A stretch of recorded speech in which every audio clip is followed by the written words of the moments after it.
ये एक विनाशकारी कहानी है। रूपल ओगरे 25 साल की युवा थी जिसके सामने उसकी पूरी जिंदगी पड़ी थी। हालांकि उसके जीवन का दुखद अंत 40 वर्षीय विक्रम अटवाल के हाथों हुआ, जो उसकी बिल्डिंग में घरेलू नौकर के रूप में काम करता था।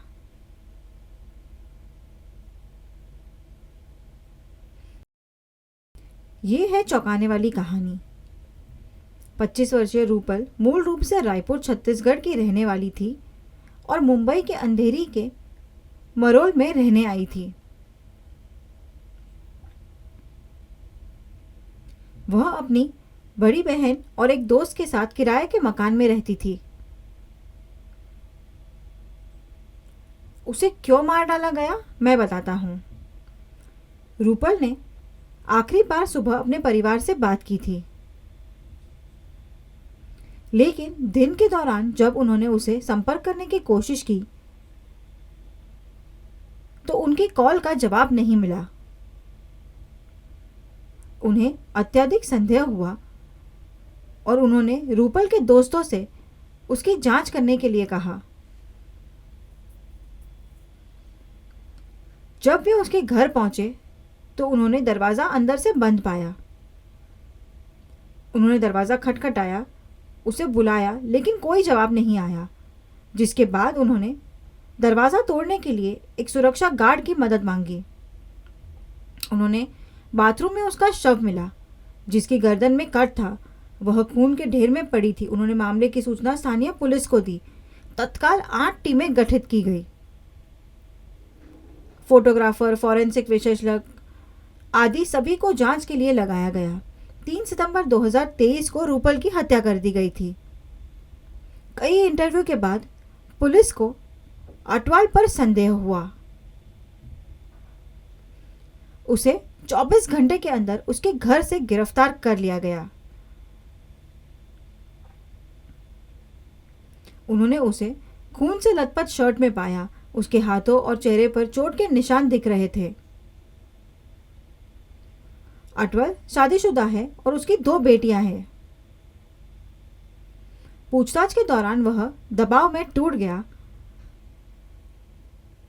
और अपना अपराध कबूल कर लिया। उसने पुलिस को बताया कि रूपल ने उस पर चिल्लाया था और उसका अपमान किया था।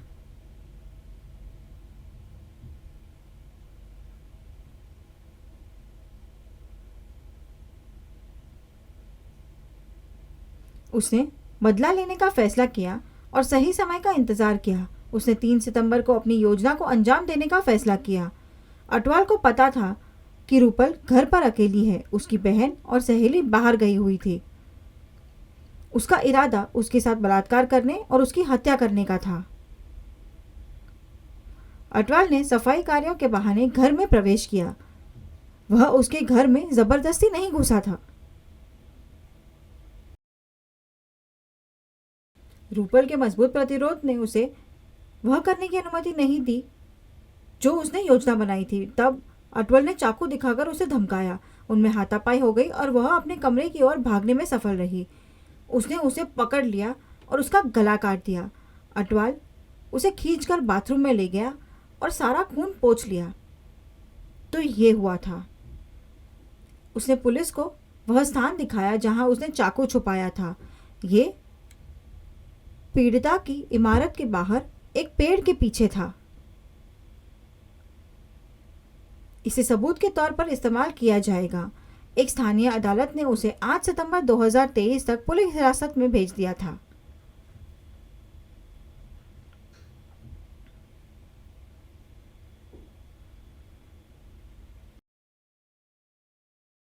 हालांकि घटनाओं के एक चौंकाने वाले मोड़ में कथित तौर पर उसने आत्महत्या करके अपनी जान ले ली।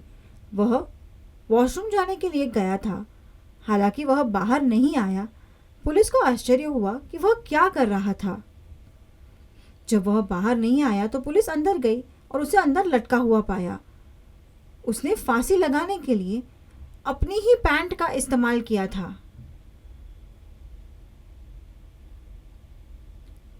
कोर्ट की सुनवाई से ठीक पहले उसने खुद को मार डाला। रूपल के शव को पोस्टमार्टम के लिए भेज दिया गया था। रूपल ओगरे की प्रारंभिक चिकित्सा जांच में बलात्कार या यौन उत्पीड़न का कोई लक्षण नहीं पाया गया। डॉक्टर अटवाल से रेप के बारे में पूछताछ करना चाहते थे, लेकिन वह पहले ही अपनी जान ले चुका था। रूपल के शव को अंतिम संस्कार के लिए छत्तीसगढ़ ले जाया गया। ये कितनी दुखद और भयावह घटना है।